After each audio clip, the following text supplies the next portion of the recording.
My dear friends, welcome to Uncaged Zootours. If you are new to the channel and love animals, I recommend and appreciate hitting the like and subscribe buttons and the bell icon to join me on my tours. My name is Jacob Fibash, and I've been waiting forever to say this. We are heading to the world famous San Diego Zoo. Ever since it opened in 1916, the San Diego Zoo changed the world forever, and it is not only part of the Association of Zoos and Aquariums, but is also part of the World Association of Zoos and Aquariums, a group of zoos around the world that protects animals. The San Diego Zoo is considered by many people to be one of the best zoos in the world for many reasons, including several award-winning exhibits, breeding programs, and even some once-in-a-lifetime experiences. Today, we're starting with the Australian Outback, which contains a lot of history with some very cute marsupials. On top of that, we'll also go behind the scenes. Let's begin. The Australian Outback is one of the first things beyond the zoo's entrance, and the first couple exhibits in the area contain a bunch of finches, but I feel like giving the spotlight to the laughing kookaburra. Kookaburras mainly sit in trees to wait for prey to pass by. Then it swoops down and snatches a reptile or rodent. The very first kookaburra hatchlings in the Western Hemisphere happened right here in San Diego in 1961, and according to Australian legend, the kookaburra's song is used as a signal for the sky people to light the sun each morning. Kookaburras can determine the gender of their hatchlings, as the first egg laid will be a male, while the second will be a female. The kookaburra's famous call is used in many movies and TV shows, and it sounds like a troop of monkeys.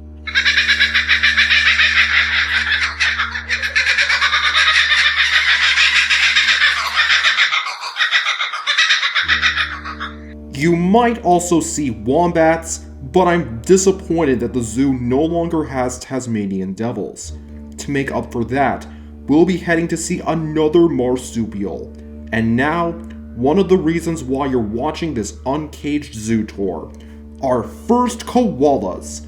Koalas are very picky eaters, as they only eat eucalyptus leaves, which have toxic compounds that most animals can't digest. Eucalyptus leaves are low in nutrition and take a long time to digest, which is why koalas sleep for more than 20 hours a day. Despite this, I was pretty lucky to see them very active when I first got to the zoo. The zoo gives each koala 25 pounds of eucalyptus leaves a day, and they are home to the largest koala population outside of Australia with around 20. Speaking of which, the San Diego Zoo received its first 2 koalas from some Australian children in 1925. They were named after famous characters in an Australian children's book, Snugglepot and Cuddlepie. Over the next 34 years, the zoo received more koalas, and by 1960, the first koala joey in the United States was born in San Diego. The Australian Outback opened in 2013, to give the koalas more space. I'll get back to the koalas in a minute, because one of the exhibits also has Steve, the brush-tailed bettong, another marsupial from Australia. Like koalas, bettongs don't drink water because they get all the hydration from the plants they eat. However, they have a prehensile tail like a monkey or seahorse, which helps them collect nesting material. Bettongs also dig 38 to 115 holes every night. Even if the bettong is nocturnal, I was pretty lucky to see Steve get fed by his keeper. We'll get to see another bettong when we visit the small mammal house at the Smithsonian National Zoo. There's also an aviary between the koala exhibits that has ballyminas, and one of the koala exhibits also has Parma wallabies. Like other wallabies, Parma wallabies are known for hopping, but they can also swim. And now, back to the koalas. The koala may be one of Australia's most iconic animals, but they are vulnerable to extinction. In the past, People hunted them for their fur, and over 60,000 koalas were killed during the Australian wildfires between 2019 and 2020. Koalas are also threatened by people who cut down their eucalyptus trees, cars, and domestic dogs. But the San Diego Zoo has played a big part in saving these cute marsupials. Since 1983, the San Diego Zoo has participated in its koala loan program. When a koala is transferred to another zoo, a koala keeper accompanies them on their journey to their new home. If the koala doesn't like the eucalyptus leaves at its new home, the San Diego Zoo can deliver some of its eucalyptus leaves to the koala's new home. These loans help people around the world learn about one of my favorite Australian animals. The San Diego Zoo has also learned that koalas breed if they want to because females are very choosy about who they want as a mate. I also went behind the scenes to see some of the koalas, which live in exhibits that aren't viewable to guests.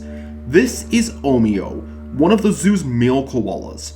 Omeo's mom died from a type of cancer when he was 5 months old, so he was hand-raised at the San Diego Zoo by some of the keepers, who took him to their homes and cared for him 24 hours a day. When the keepers were at work, Omeo would stay in an incubator, but now he's feeling much better and is living a very happy life. By visiting the Australian Outback at the San Diego Zoo, you will learn a lot more about koalas and how we can help them. The best time to visit the koalas is in the morning right when the zoo opens. And that wraps up our first tour of the world-famous San Diego Zoo. But we still have a lot of areas to see at one of the best zoos in the world. Which exhibit at the San Diego Zoo would you like to see next? If we visit the polar bear plunge, we'll witness the long-awaited return of the polar bear. Option number 2 is a back-to-back two-parter of the award-winning Africa Rocks, where we'll see a serval, dwarf mongooses, hyraxes, leopards, bee-eaters, vervet monkeys, gelada baboons, a shifaka, a fusa, and go behind the scenes to meet some African penguins. We'll even see an aardvark getting fed by yours truly. Our final option is the award-winning Elephant Odyssey, where we'll see a lion and a jaguar roar.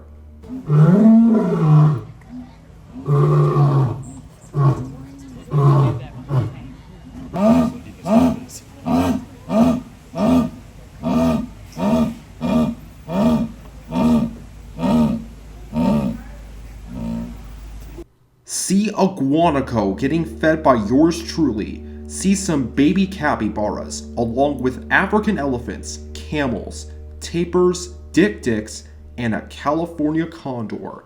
So today's question is, if you went to Australia, what animal would you be most excited to see?